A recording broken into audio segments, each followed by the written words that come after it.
Hi friends, வாழ்க வளமுடன்.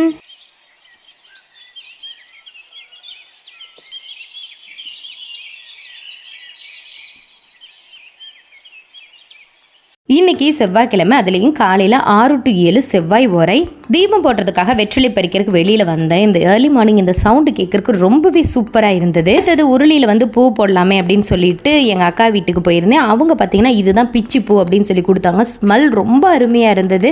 நீங்கள் யாராவது பிச்சி பூ பார்த்துருக்கீங்க அப்படின்னு சொன்னால் கண்டிப்பாக கமெண்ட் பண்ணுங்கள். இது ஹாலில் வச்சுருக்கக்கூடிய அந்த உருளி, அதுக்கப்புறமா இது டைனிங் ஹாலில் வச்சுருக்கக்கூடிய உருளி. எல்லா உருளிலையும் பூக்களை மாற்றினதுக்கு அப்புறமா முதல்ல பிரம்ம முகூர்த்த வழிபாடை சிறப்பாக பண்ணியாச்சு. அதுக்கப்புறமா வெற்றிலை தீப வழிபாடும் பண்ணியாச்சு. இன்னைக்கு எங்கள் வீட்டுக்கு பின்பக்கம் பார்த்தீங்கன்னா 2 மரத்துக்கு இடையில பார்த்தீங்கன்னா குட்டிய ஏலக்காய் செடி வச்சோம். அது இப்போ பார்த்தீங்கன்னா 5 அடிக்கு மேலே வளர்ந்துருச்சு. அதில் தான் ஒரு ஏலக்காய் நல்லா காஞ்சு போயிருந்தது. பட் ஸ்மெல்லாம் அந்த அளவுக்கு இல்லை. உங்கள் வீட்டில் ஏலக்காய் செடி இருந்தது அப்படின்னு சொன்னால் கண்டிப்பாக கமெண்ட் பண்ணுங்கள். தேங்க்ஸ் ஃபார் வாட்சிங்.